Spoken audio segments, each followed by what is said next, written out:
Hey YouTube, today we're going to be looking at another Smith and Wesson 357 Magnum, and what we have here in front of us is a Smith and Wesson model 28-2 357 Magnum. And before we get into this any further, I'm going to show you that this 357 Magnum has nothing in it and we are safe to watch this video. Now, this is a 28-2 357 Magnum, and this is built on Smith and Wesson's end frame, which is up until the 2000 was the largest frame that they had. Now, the end frame came out in 1935. Smith and Wesson actually invented the 357 Magnum, and they came out with what they called their registered Magnum, which was a custom to order, very expensive, very highly detailed 357 Magnum, and you could get it in any barrel length that you wanted. You could get it customized any way you wanted, and they were very expensive. They were very well built, and that eventually became the Model 27. And the Model 27 was still a really expensive gun and had a real high polished blue finish on it and everything like that, and it was super expensive. Well, in the 1950s, law enforcement decided to start changing over from the 38 Special to the more powerful 357 Magnum, and they wanted a gun that was a little more affordable. So Smith & Wesson came out in 1954 with this one. This is the Model 28, and the differences in the 27 and the Model 28 is it has a more of a matte finish. It isn't quite as polished out, and on top of it, it doesn't have a serrated top strap for glare. It just has a bead blasted top strap. So that cut kind of some of the cost down because it isn't polished out as much, and this became known as the Model 28 Highway Patrolman. So what I'm going to do is I'm going to show you some close-ups of it. If you look real close on it, it says Smith & Wesson right here on the side. On the other side, it'll have the Smith & Wesson logo here.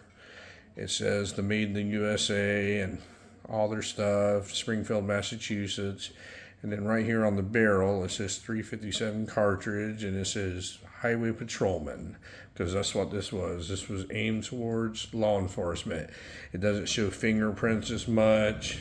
It's not as prone to being corroded or the finish wearing off. It's more of a matte style. This one's in absolutely pretty much immaculate condition for its age. Now this is a Model 28-2, so I do not know the exact year this was made. If somebody wants to look this up, feel free to do it and tell me, but this is a 28-2, so they stopped making it in 1986, so I would say it's probably in the late 70s, early 80s is when this one was made.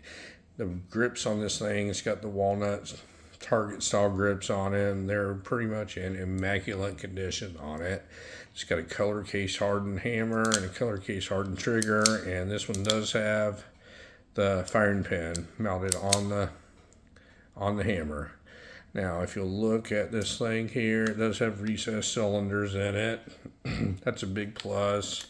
So when you put the shell casings in, they recess down into here and they don't extrude out. This is the same frame that they used to build the famous Dirty Harry Model 29, but that was chambered in 44 Magnum. 44 Magnum was released a year after this gun came out in 1955. So this gun had quite a long run. They made them from 1954 to 1986. Now, in recent years, they have came out with the Model 28 in the Classic series, but it will have the little lock on it that a lot of people hate, and it'll be a little bit more higher polish finish than this. This is the matte one. This is the 28-2 357 Magnum in the end frame here. The very large, it's a very large gun, built very beefy. You'll notice the big gap right here between the cylinder and the actual crane. If it was a 44 Magnum, you wouldn't see that big a gap here. And I have done videos on end frames in 44 Magnum. I have a 44 Magnum that I did a video on, and we'll do a comparison here one day. But very nice gun. They're not super rare, but and they're not one of the most expensive ones, but it's very rare to find them in this kind of condition. Most of these are pretty beat up because most of them were carried by law enforcement or actually carried a lot and shot a lot.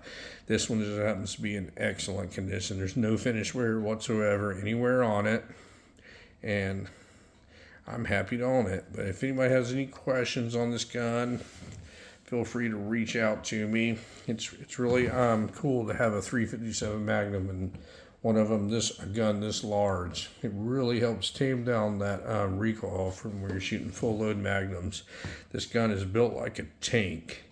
It's kind of like the Ruger of the 357s and Smith and Wessons. Very, very large gun. It has adjustable sights on it. You can do windage and elevation on it. And the front sight is just fixed. There's no kind of red marking or anything like that. It's just serrated for glare. But anyway, folks, if you have any questions on this gun, feel free to reach out to me. Like I said, I'm not an expert on these things, but I like Smith and Wesson revolvers, and I'm a big 357 Magnum fan, so this one really fits my cup of tea here. But anyway, folks, thank you very much for watching my video today, and you folks have a great day.